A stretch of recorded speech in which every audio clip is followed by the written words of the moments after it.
باب نمبر 4 باب صفة الشمس والقمر بحسبان. الشمس والقمر بحسبان کا بیان. سورہ رحمان آیت نمبر 5. قال مجاهد كحسبان الرحى، وقال غيره بحساب ومنازل لا يعدوانها. حسبان جماعة حساب، مثل شهاب وشهبان ضحاها ضوءها. أن تدرك القمر لا يستر ضوء أحدهما ضوء الآخر، ولا ينبغي لهما ذلك. سابق النهار يتطالبان حثيثان، نسلخ نخرج أحدهما من الآخر ونجري كل واحد منهما. واهية وهيها تشققها، أرجائها ما لم ينشق منها فهي على حافتيه، كقولك على أرجاء البئر. اغطش وجن اظلم. مجاہد نے کہا سورج اور چاند چکی کے گھومنے کی طرح یعنی گھومتے ہیں، اور دوسرے علماء نے کہا ایک حساب اور منزلوں کے مطابق چلتے ہیں، اس سے آگے نہیں بڑھتے. حسبان حساب کی جمع ہے، جیسے شہاب کی جمع شہبان ہے. ضحاہا سورہ نازعات آیت نمبر 29، سورہ شمس آیت نمبر 1 اس کی روشنی. ان تدرک القمر سورہ یاسین آیت نمبر 40 ایک کی روشنی دوسرے کی روشنی کو ماند نہیں کرتی، نہ ہی یہ ان کے لائق ہے. سابق النہار سورہ یاسین آیت نمبر 40 یعنی رات اور دن ہر ایک دوسرے کے پیچھے تیزی سے چل رہے ہیں. نسلخ سورہ یاسین آیت نمبر 37 یعنی ہم دن کو رات سے کھینچ کر اتار دیتے ہیں اور ہر ایک کو یعنی دوسرے کے پیچھے دوڑاتے رہتے ہیں. واہیا سورہ حاقہ آیت نمبر 16 کمزور بودا، اس کے بودا ہونے سے مراد اس کا پھٹ جانا ہے. ارجائہا سورہ حاقہ آیت نمبر 17 اس کے کناروں پر یعنی آسمان کا جو حصہ پھٹے گا نہیں، فرشتے اس کے دونوں کناروں پر ہوں گے، جیسے کنویں کے کناروں کو ارجاء البعیر کہا جاتا ہے. اغطاشا سورہ نازعات آیت نمبر 29 تاریک کر دیا. جنہ سورہ انعام آیت نمبر 76 رات تاریک ہو گئی. وقال الحسن كورت تكور حتى يذهب ضوءها. والليل وما وسق جمع من دابة اتسق استوى. بروجا منازل الشمس والقمر. الحرور بالنهار مع الشمس. اور حسن نے کہا کوورت سورہ تکویر آیت نمبر 1 سورج کو لپیٹ دیا جائے گا حتیٰ کہ اس کی روشنی ختم ہو جائے گی. واللیل وما وسق سورہ انشقاق آیت نمبر 18 یعنی رات جو جانور جمع کرتی ہے، یعنی دن کو پھرنے والے جانور سب رات کو اپنے ٹھکانے پر جمع ہو جاتے ہیں. اتسق سورہ انشقاق آیت نمبر 17 چاند جب پورا ہو جاتا ہے. بروجا سورہ حجر آیت نمبر 16 سورج اور چاند کی منزلیں. الحرور سورہ فاطر آیت نمبر 21 دن کو دھوپ کی گرمی. وقال ابن عباس الحرور بالليل والسموم بالنهار. يقال يولج يكور، وليجة كل شيء أدخلته فيه. اور عبداللہ بن عباس رضی اللہ عنہما اور رعبہ نے کہا حرور رات کی لو اور سموم دن کی لو کہا جاتا ہے. یولجو سورہ حج آیت نمبر 61 لپیٹتا ہے داخل کرتا ہے. ولیجہ سورہ توبہ آیت نمبر 16 وہ چیز جسے تم اس کے علاوہ کسی چیز کے اندر داخل کر دو وہ ولیجہ ہے، دلی رازدار دوست.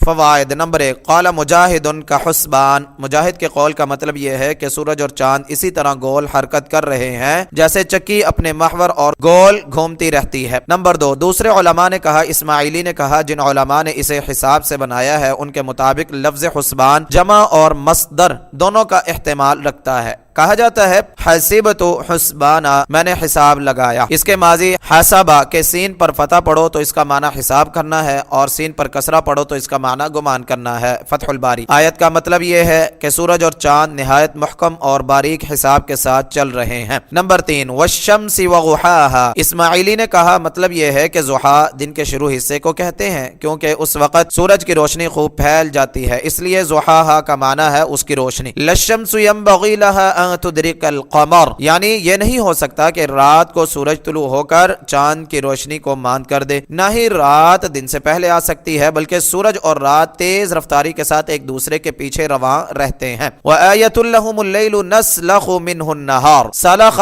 یسلخ فتح نصر بکری کی کھال اتار لینا یعنی ہم رات کی سیاہی پر سے دن کی تاریکی اتار لیتے ہیں تو وہ اندھیرے میں رہ جانے والے ہوتے ہیں، اور دن اور رات کو تیزی سے ایک دوسرے کے پیچھے دوڑاتے رہتے ہیں۔ وَانشَقَّتِ السَّمَاءُ فَهِيَ يَوْمَئِذٍ وَاهِيَةٌ، وہا یہی واہیہ کمزور ہونا، بودا ہونا سے، واہیہ اسم فاعل مؤنث ہے، کمزور بودا، یعنی آسمان پھٹ جائے گا تو اس دن وہ بودا ہوگا۔ وَالْمَلَكُ عَلَى أَرْجَائِهَا، ارجاء رجن کی جمع ہے کنارے، یعنی آسمان پھٹ جائے گا اور فرشتے آسمان کے ان کناروں پر ہوں گے جو پھٹنے سے بچ جائیں گے، جیسے کنویں کے کنارے ہوتے ہیں۔ وَأَغْطَشَ لَيْلَهَا، یہ لفظ قرآن میں متعدی معنی میں آیا ہے، اس کی رات کو تاریک کر دیا۔ فَلَمَّا جَنَّ عَلَيْهِ اللَّيْلُ، جب اس پر رات اندھیری ہو گئی۔ وَالْقَمَرِ إِذَا اتَّسَقَ، اتسق واسق سے باب افتعال ہے، جمع ہونا، یعنی چاند جب برابر یعنی پورا ہو جاتا ہے۔ یولج اللیل فی النہار، ابو عبیدہ نے کہا یولج کا مطلب یہ ہے کہ وہ رات کو کم کر کے دن کو بڑھا دیتا ہے، اور اسی طرح دن کو کم کر کے رات کو بڑھا دیتا ہے۔ مجاہد نے کہا ان میں سے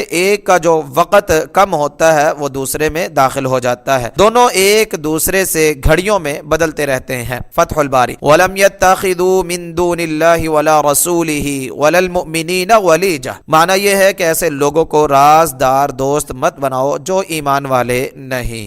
حدیث نمبر 3199۔ حدثنا محمد بن يوسف حدثنا سفيان عن الأعمش عن إبراهيم التيمي عن أبيه عن أبي ذر رضي الله عنه قال قال النبي صلى الله عليه وسلم لأبي ذر حين غربت الشمس تدري أين تذهب؟ قلت الله ورسوله أعلم. قال فإنها تذهب حتى تسجد تحت العرش فتستأذن فيؤذن لها ويوشك أن تسجد فلا يقبل منها وتستأذن فلا يؤذن لها يقال لها ارجعي من حيث جئت فتطلع من مغربها فذلك قوله تعالى والشمس تجري لمستقر لها ذلك تقدير العزيز العليم.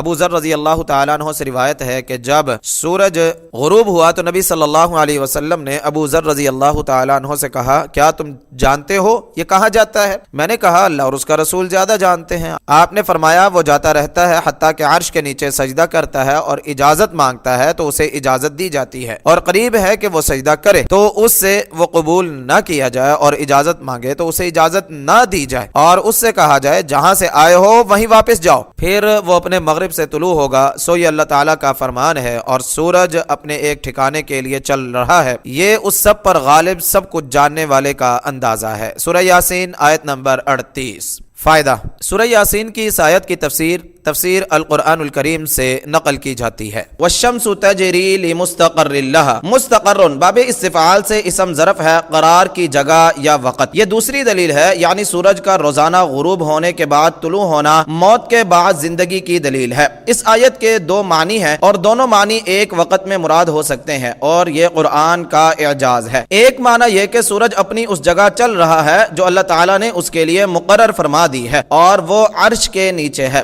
اس صورت میں لمستقر میں لام علا یا فی کے معنی میں ہوگا، جیسا کہ شاہ عبد القادر رحمہ اللہ نے ترجمہ کیا ہے، اور سورج چلا جاتا ہے اپنے ٹھہرے ہوئے راستے پر۔ اس معنی کی دلیل سیدنا ابو ذر رضی اللہ عنہ کی یہ حدیث ہے کہ میں نے رسول اللہ صلی اللہ علیہ وسلم سے اللہ تعالیٰ کے اس قول والشمس تجری لمستقر لها کے متعلق پوچھا تو آپ صلی اللہ علیہ وسلم نے فرمایا مستقرها تحت العرش، اس کا مستقر عرش کے نیچے ہے۔ صحیح بخاری کتاب التفسیر باب قولہ والشمس تجری، حدیث نمبر 4803۔ دوسرا معنی یہ کہ سورج اپنی اس جگہ یا وقت کی طرف چلا جا رہا ہے جو اس کے ٹھہرنے کے لیے اللہ تعالیٰ نے مقرر فرما دیا ہے، جہاں پہنچنے کے بعد اسے آگے چلنے کے بجائے واپس چلنے کا حکم دیا جاتا ہے، اور وہ مشرق سے طلوع ہونے کے بجائے مغرب سے طلوع ہوگا۔ اس کے چلنے کا یہ راستہ اور ٹھہر جانے کی وہ جگہ اور وہ وقت اس ہستی کا مقرر کردہ ہے جو سب پر غالب سب کچھ جاننے والی ہے۔ یہ معنی بھی حدیث سے ثابت ہے، جیسا کہ سیدنا ابو ذر رضی اللہ عنہ ہی سے مروی ہے کہ سورج غروب ہوتے وقت رسول اللہ صلی اللہ علیہ وسلم نے ان سے پوچھا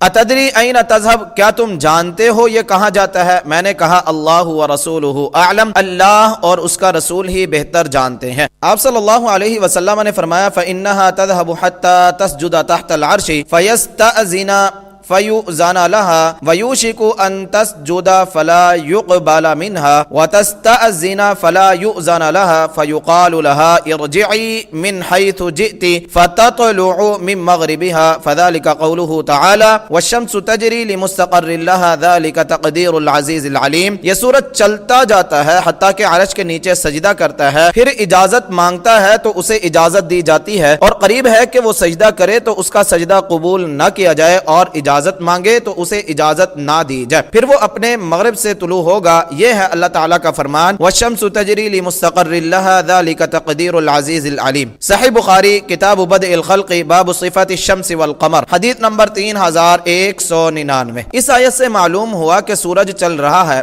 سائنسدان اس کی دو حرکتیں بیان کرتے ہیں، ایک اس کی اپنے مدار کے گرد حرکت اور دوسری اس حرکت کے ساتھ ساتھ کسی عظیم کہکشاں کے گرد حرکت۔ واللہ اعلم۔ یہاں ایک سوال پیدا ہوتا ہے کہ یہ حقیقت تو سب کو معلوم ہے کہ سورج ہر وقت چلتا رہتا ہے، اگر کہیں غروب ہوتا ہے تو اس سے اگلی جگہ طلوع ہو رہا ہوتا ہے، تو غروب ہوتے وقت اس کے عرش کے نیچے سجدہ کرنے اور چلنے کی اجازت طلب کرنے کا مطلب کیا ہے؟ جواب اس کا یہ ہے کہ سورج عرش کے نیچے چل رہا ہے اور ہر وقت اور ہر لمحے اللہ تعالیٰ کے سامنے سجدہ ریز ہے، اور ہر لمحہ اس کا آگے چلنا اللہ تعالیٰ کی اجازت پر موقوف ہے۔ جب اللہ تعالیٰ کی طرف سے یہ اجازت نہیں ملے گی وہ ٹھہر جائے گا اور اللہ کے حکم کے مطابق مشرق کے بجائے مغرب سے طلوع ہوگا۔ اس کی دلیل قرآن مجید کی یہ آیت ہے أَلَمْ تَرَ أَنَّ اللَّهَ يَسْجُدُ لَهُ مَن فِي السَّمَاوَاتِ وَمَن فِي الْأَرْضِ وَالشَّمْسُ وَالْقَمَرُ والنجوم والجبال والشجر والدواب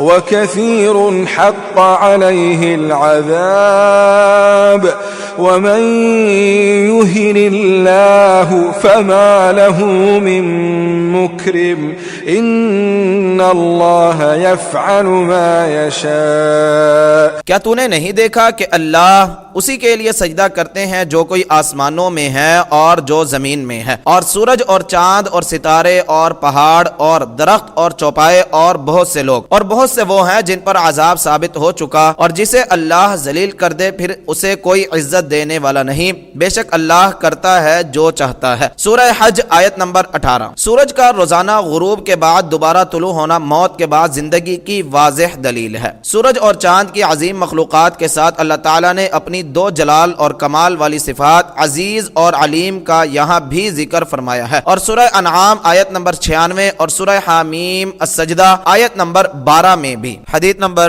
3200۔ حدثنا مسدد حدثنا عبد العزيز بن المختار حدثنا عبد الله الداناج قال حدثني أبو سلمة بن عبد الرحمن عن أبي هريرة رضي الله عنه عن النبي صلى الله عليه وسلم قال الشمس والقمر مكوران يوم القيامة۔ ابو ہریرہ رضی اللہ تعالیٰ عنہ سے روایت ہے کہ نبی صلی اللہ علیہ وسلم نے فرمایا سورج اور چاند قیامت کے دن لپیٹے ہوئے ہوں گے۔ فوائد نمبر 1، یہی بات سورہ تکویر کی پہلی آیت میں بیان ہوئی ہے، چنانچہ اس آیت کی تفسیر القرآن الکریم سے نقل کی جاتی ہے۔ اذا الشمس کورت کور العمامۃ وتکویرها پگڑی لپیٹنا، تکویر المتاع سامان جمع کر کے باندھ دینا۔ خلاصہ قاموس، کورت یعنی اتنی وسعت والے سورج اس کی شعاعوں اور روشنی کو لپیٹ دیا جائے گا اور وہ بالکل بے نور ہو جائے گا۔ چاند کا بھی یہی حال ہوگا، چنانچہ ابو ہریرہ رضی اللہ تعالیٰ عنہ سے روایت ہے کہ رسول اللہ صلی اللہ علیہ وسلم نے فرمایا الشمس والقمر مکوران یوم القیامہ، سورج اور چاند قیامت کے دن لپیٹ دیے جائیں گے۔ صحیح بخاری کتاب بدء الخلق باب صفات الشمس والقمر حدیث نمبر 3200۔ نمبر 2، اللہ تعالیٰ انہیں آگ میں پھینک کر مشرکوں کو تنبیہ کرے گا کہ تم جنہیں پوجتے تھے ان کا حال دیکھو۔ حدیث نمبر 3201۔ حدثنا يحيى بن سليمان قال حدثني ابن وهب قال أخبرني عمرو أن عبد الرحمن بن القاسم حدثه عن أبيه عن عبد الله بن عمر رضي الله عنهما أنه كان يخبر عن النبي صلى الله عليه وسلم قال إن الشمس والقمر لا يخسفان لموت أحد ولا لحياته ولكنهما آيتان من آيات الله فإذا رأيتموهما فصلوا۔ عبداللہ بن عمر رضی اللہ عنہما سے روایت ہے کہ نبی صلی اللہ علیہ وسلم نے فرمایا سورج اور چاند کسی کی موت یا حیات کی وجہ سے نہیں گہناتے بلکہ یہ دونوں اللہ کی نشانیوں میں سے دو نشانیاں ہیں، جب تم انہیں دیکھو تو نماز پڑھو۔ فائدہ، اس کی شرح حدیث نمبر 1042 میں گزر چکی ہے۔ حدیث نمبر 3202۔ حدثنا إسماعيل بن أبي أويس قال حدثني مالك عن زيد بن أسلم عن عطاء بن يسار عن عبد الله بن عباس رضي الله عنهما قال قال النبي صلى الله عليه وسلم إن الشمس والقمر آيتان من آيات الله لا يخسفان لموت أحد ولا لحياته فإذا رأيتم ذلك فاذكروا الله۔